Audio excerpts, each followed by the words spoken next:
Today we're going to talk about compression, specifically compression delivered by a device, TWO therapy by AOTI.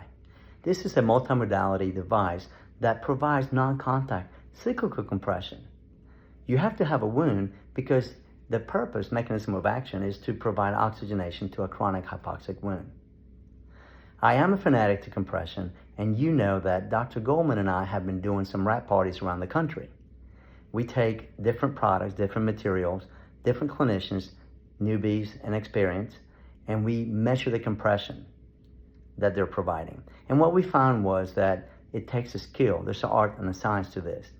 Stay tuned because our friend and colleague, Dr. Carolyn Five, will be posting our findings and more about this sensor in the upcoming weeks. Let's get back to compression.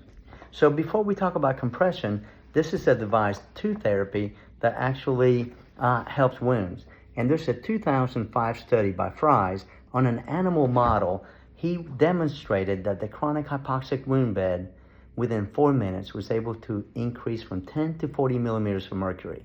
As we know, 30 millimeters and below is non-healable. And so his histological studies also showed the increase of granulation tissue. But let's get to compression. The 2012 TWO2 study caught my attention. And there's many scientific studies out there on the product. But I'm going to tell you that what he did was he took VLUs that had pretty much, by the predictors of healing that we have nowadays, should not have healed, especially in the amount of time that he healed them.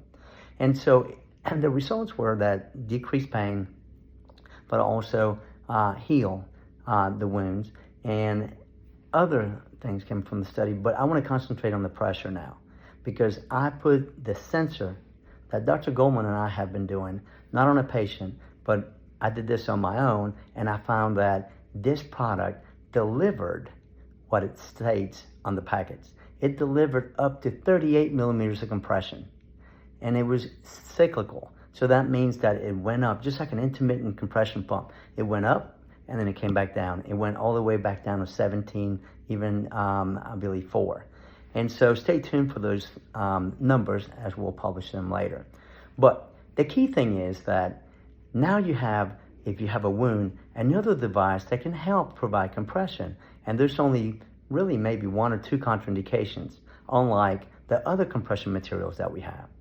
So thank you for this. And if you have any questions, feel free to email me.